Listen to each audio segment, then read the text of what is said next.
ரத சப்தமினா என்ன தெரியுமா? இது சூரிய பகவானை வழிபட்டு பலவிதமான நலன்களை பெறுவதற்குரிய நாள்.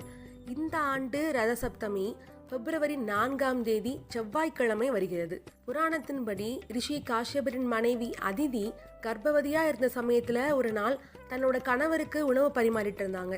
அப்போ யாரோ கதவை தட்டு சத்தம் கேட்டு திறந்து பார்க்கும்போது அங்க ஒரு பிராமணர் தன்னுடைய பசிக்கு உணவு கேட்டு நின்றுட்டு இருந்தாரு. அவரை காத்திருக்க சொல்லிட்டு வீட்டுக்கு போய் நடக்க முடியாம மெதுவா நடந்து வந்து கணவருக்கு பரிமாறிட்டு அவர் சாப்பிட்ட பிறகு மீதி இருக்கிற ஆகாரத்தை எடுத்து அந்த பிராமணருக்கு கொடுத்தாங்க. ரொம்ப நேரம் கழிச்சு வந்து உணவு கொடுத்து தன்னை உதாசீனப்படுத்தியதான் நினைச்ச அந்த பிராமணர், என்ன உதாசீனம் செஞ்ச உன் வயிற்றுல வர்ற குழந்தை இறப்பான் அப்படின்னு சாபம் கொடுத்துறாரு. பிராமணருடைய சாபத்தை கேட்டு அதிர்ச்சியடைந்த அதிதி காஷ்யப முனிவர்கிட்ட விஷயத்த சொல்ல, நீ வருத்தப்படாத, அமிர்த உலகில் இருந்து அழிவில்லாத ஒரு மகன் நமக்கு கிடைப்பான் அப்படின்னு வாழ்த்துறாரு. அதன்படியே ஒளி பிரகாசமான சூரியன் மகனாக பிறக்கிறாங்க.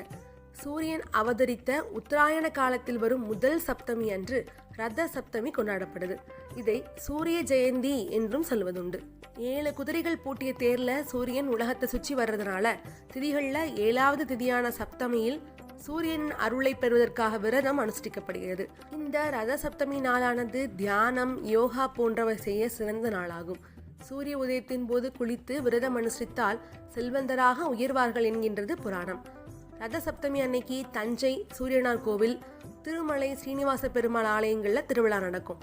7 மலைகளை 7 குதிரைகள் என கருதி ரத சப்தமி அன்று 7 வாகனங்களில் மலையப்பர் சுவாமி மாட வீதிகளில் ஊர்வலம் வருவார். ஸ்ரீரங்கம் ரங்கநாதர் ஆலயத்திலும் ரத சப்தமி சிறப்பாக கொண்டாடப்படுகிறது.